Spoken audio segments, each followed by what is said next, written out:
Ce balado est une présentation de la Fabrique culturelle de Télé-Québec en collaboration avec Transistor Média.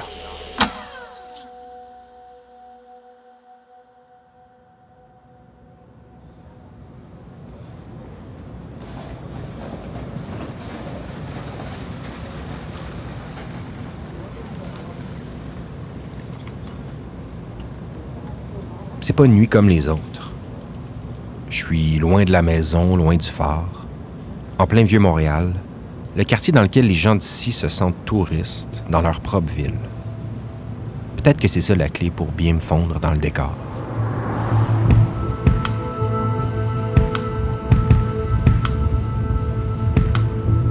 Je vous cacherai pas que quand je mets les pieds dans un lieu culturel, je veux être dépaysé, justement, surpris. Voir l'existence à travers un regard autre que le mien.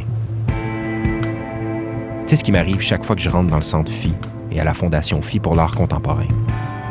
Et ce soir, j'ai la chance de déambuler entre ces murs, de parler avec ces artistes qui donnent une âme à cet édifice, qui l'ont habité durant des nuits de création, des résidences, des expositions, des spectacles.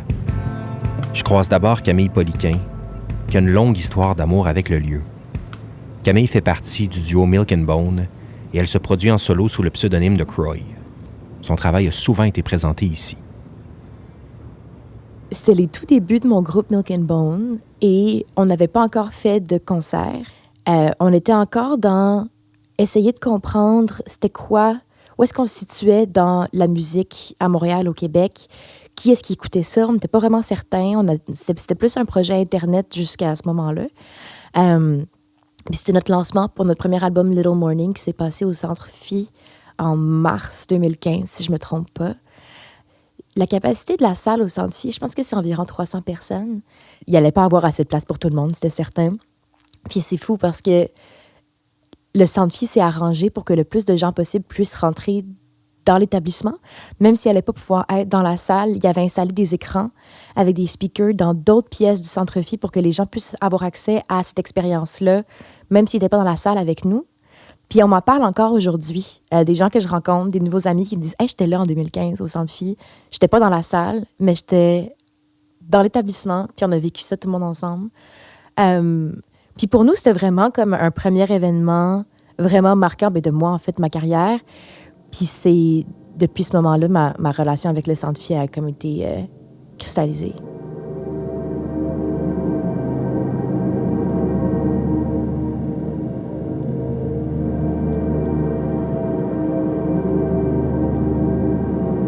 Le Centre Phi, on dirait, dans ma tête, il y a une vibe qu'on retrouve rarement ailleurs, dans n'importe quel établissement, selon moi, dans un établissement culturel.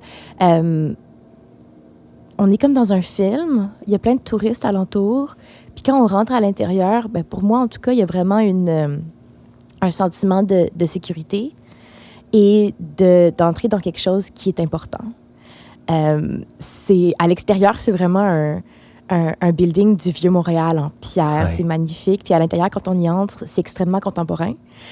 Puis pour moi, c'est quelque chose qui englobe tout ce que j'aime. Donc c'est ça, à l'intérieur, on rentre puis on voit tout de suite des œuvres. On voit plusieurs salles, l'architecture est magnifique. Et pour moi, c'est vraiment un sentiment de sécurité, de me retrouver dans un environnement qui me ressemble.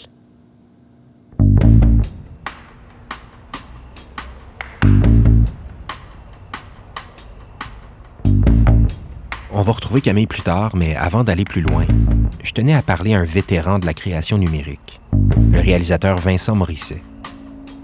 Le travail de Vincent et du studio À Toi est célébré partout dans le monde. Vincent a commencé dans ce milieu-là en créant le premier vidéoclip interactif, celui de Neon Bible d'Arcade Fire, en 2007. C'est un habitué de la place qui a notamment développé le projet Composition durant une résidence de création offerte par Phoebe Greenberg, fondatrice du Centre Phi. Ça fait une vingtaine d'années que je fais des projets, entre guillemets, numériques. Et j'avais entendu parler du projet du Centre Phi pendant les travaux. J'avais eu la chance aussi de visiter, même de faire une exposition à la Gaieté Lyrique à Paris, qui est une entité peu similaires, qui présentent des projets interactifs. Et j'étais hyper intéressé par la proposition. Il avait tourné le film de Next Floor de Denis Villeneuve pendant les travaux. Et fait, donc, je suis allé visiter l'espace un peu en chantier et on m'a présenté la vision comme multiple de cinéma, salle de concert, salle de musée, studio, etc., etc. Puis j'étais comme, wow, ça va être vraiment hot. Puis finalement, maintenant, ça existe depuis un certain temps. L'espace a évolué avec le temps. Et c'est un cadeau là, pour Montréal, pour les visiteurs aussi du Vieux qui passent par ici puis qui vont voir les expériences. C'est un endroit, une maison pour des gens comme nous qui ont des pratiques un peu hybrides où on ne sait jamais dans quelle industrie ou dans quelle communauté on est. Ouais. Est-ce que tu peux me parler de composition? Comment s'est développé ce projet-là? Il y a eu cette invitation-là, cette idée-là de résidence. En fait, je pense que Phoebe et la gang avaient envie de faire évoluer la façon dont ils étaient impliqués dans des projets. C'était un lieu de diffusion où ils présentaient des projets déjà tout faits, mais je pense qu'ils étaient intéressés de pouvoir voir naître un projet à l'interne. Puis moi, j'ai réfléchi au projet aussi en fonction un peu de l'ADN du FI, juste parce que c'est comme ça aussi je travaille avec les gens avec qui je travaille. C'est de dire comment on va profiter des forces vives.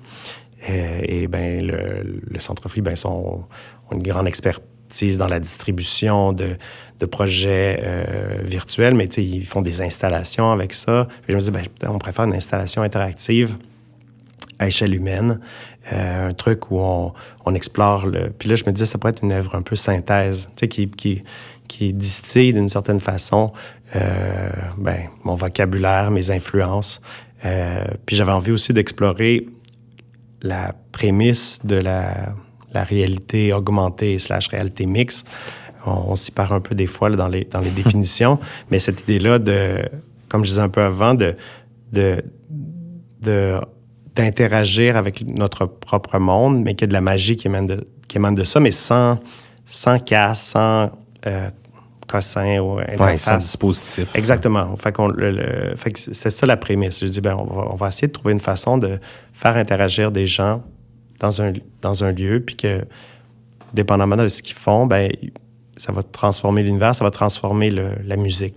C'est quoi l'expérience que le public peut vivre avec composition? On est autour d'une table, on met des écouteurs, mais dans certains contextes, il peut y avoir juste des gros speakers au-dessus de nous. Et il y a des petits cubes en bois. Sur chacune des faces, il y a des petits visages. Et il y a une petite barre blanche qui passe de gauche à droite, un peu comme qui fait une mesure, un peu comme une sorte de métronome là, ou d'une ligne du temps. Et on t'invite à placer les cubes sur la table. Et quand la ligne tape le cube, il y a un son qui part. Puis là, tu essaies un peu de comprendre qu'est-ce qui se passe. Puis à un moment donné, OK, je peux peut-être mettre des cubes un par-dessus l'autre. Peut-être je peux faire des groupes. Puis à un moment donné, c'est une œuvre dans laquelle, en fait, je pense que tu plonges. Puis à un moment donné, tu t'abandonnes. Puis il y a vraiment quelque chose d'assez fort dans ce cause à effet-là. Fait que c'est une œuvre un peu... je la décris un peu, c'est comme l'art total du Bauhaus où est-ce que c'est un théâtre miniature? Est-ce que c'est une partition musicale? Est-ce que c'est une sculpture? C'est-tu un jeu? C'est comme ça, c'est un peu tout ça. Ouais. Et les frontières sont vraiment brouillées. Oui, c'est ça. C'est un ovni. Hein. Ouais. Mais en même temps, c'est super accessible, c'est super intuitif. Puis, ce projet-là aurait difficilement pu exister dans un autre contexte. C'est ça qui était intéressant. Ouais.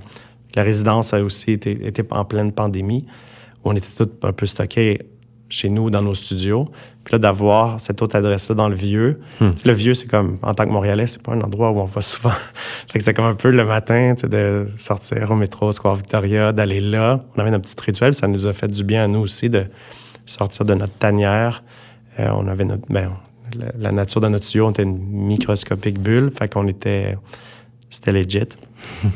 Fait que, ouais, c'est ça. Puis après ça, on a eu la chance de présenter le composition dans l'exposition 3 mouvements. Quelque chose d'intéressant aussi de créer à travers une structure et d'avoir la chance de réfléchir à comment elle va pouvoir exister dans le contexte d'une exposition.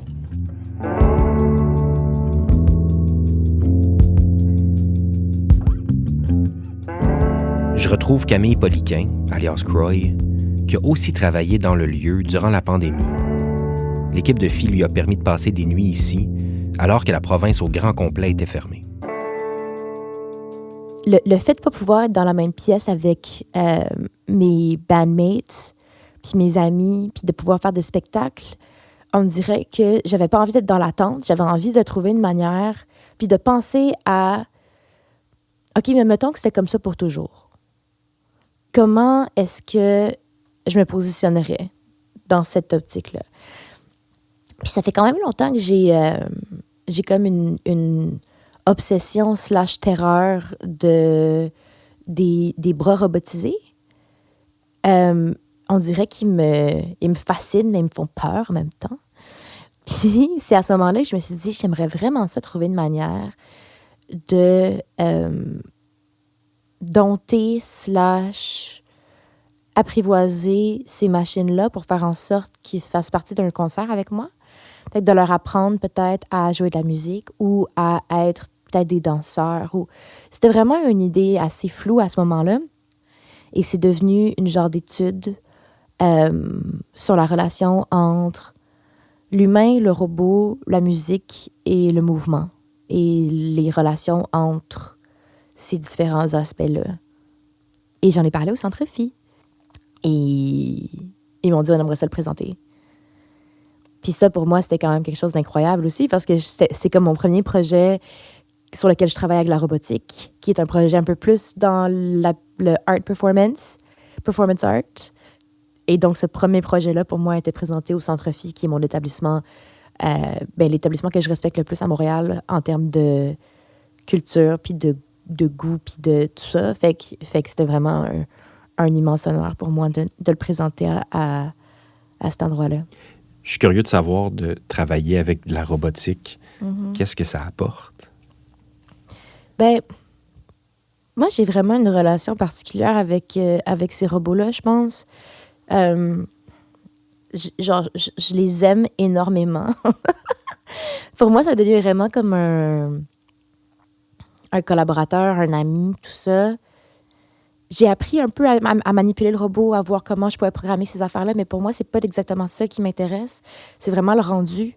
C'est vraiment de transformer cette genre de machine-là qui est construite pour être un robot de manufacture, pour juste un outil, de le transformer en quelque chose que moi, je trouve une chose à laquelle moi, je suis vraiment attachée émotionnellement, puis qui devient vraiment comme un personnage dans ma vie.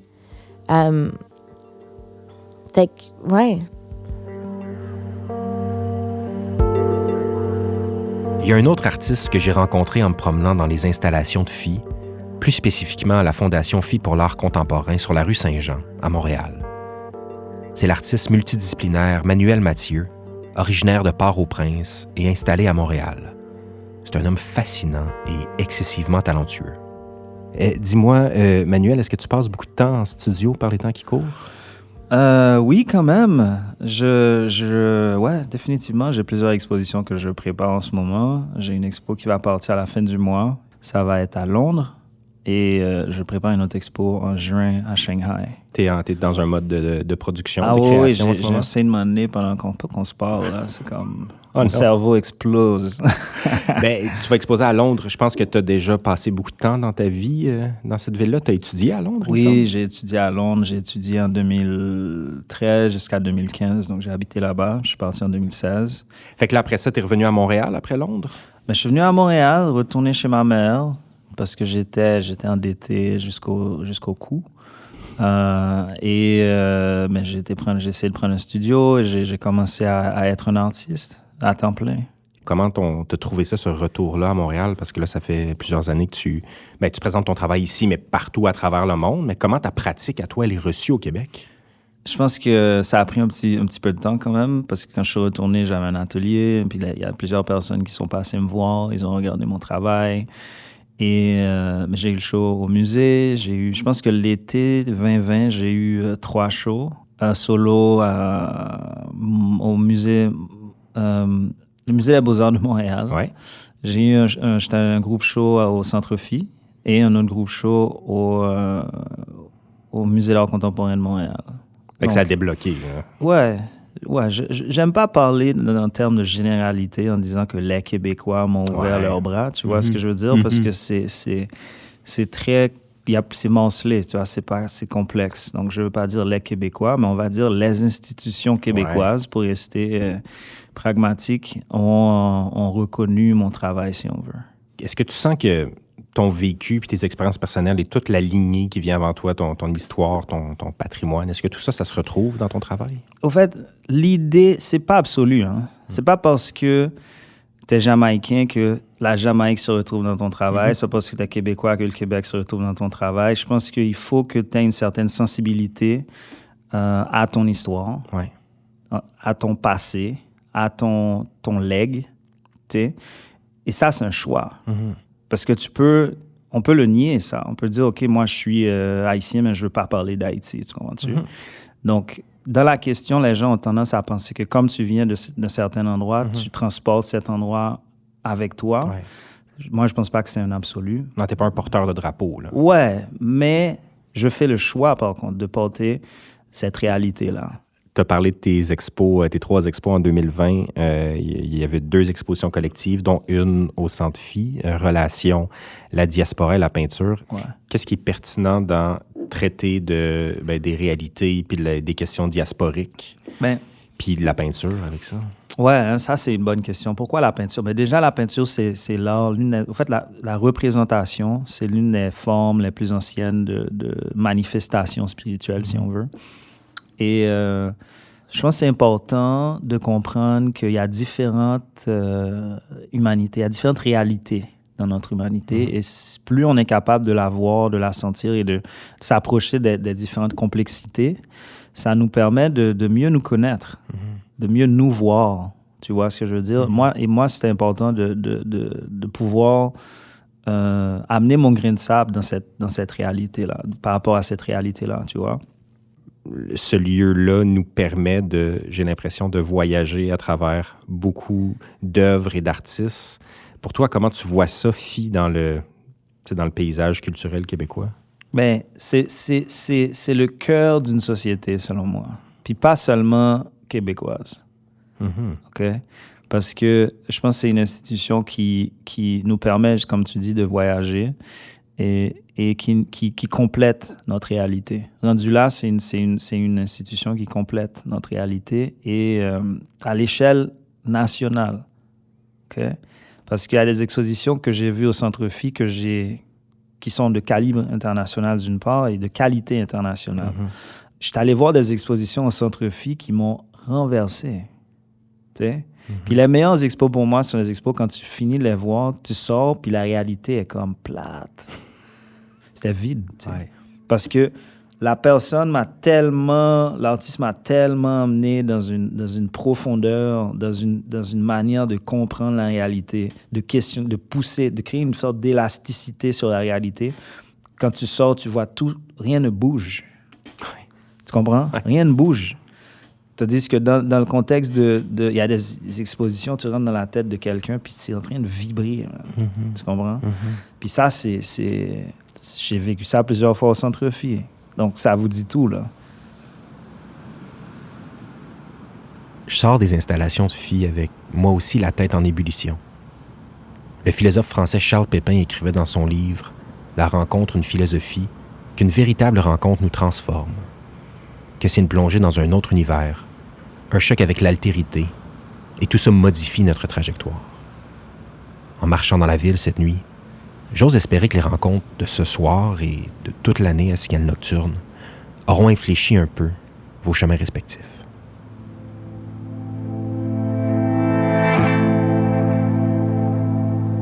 Avant de vous dire au revoir, je tiens à remercier l'équipe du Centre Phi et de la Fondation Phi pour l'art contemporain qui nous ont ouvert leurs portes pour les 2 derniers épisodes. Je veux également saluer les équipes qui travaillent à la production de Signal Nocturne. Pour Télé-Québec, la coordonnatrice Nadine Deschamps, la technicienne de production Erika Coutu-Lamarche, la chef de contenu Ariane Graton-Jacob, l'édimestre Sophie Richard et la directrice de la Fabrique culturelle et des partenariats, Jeanne Dompierre. Pour Transistor Média, Tenaga Studio à la musique originale, François Larivière à la conception sonore, au montage et au mixage, Sophie Gemme à la recherche, Claire Thévenin chargée de production, Louis-Philippe Rowe aux communications, Stéphanie Lorrain à la production exécutive et moi-même, Julien Morissette, à l'animation et à la réalisation. Abonnez-vous dès maintenant à Signal Nocturne dans l'application de balado de votre choix ou écoutez-nous sur lafabriqueculturelle.tv. Nos chemins se séparent ici pour l'instant. J'espère vous retrouver dans un futur proche. Je m'appelle Julien Morissette. Bonne nuit.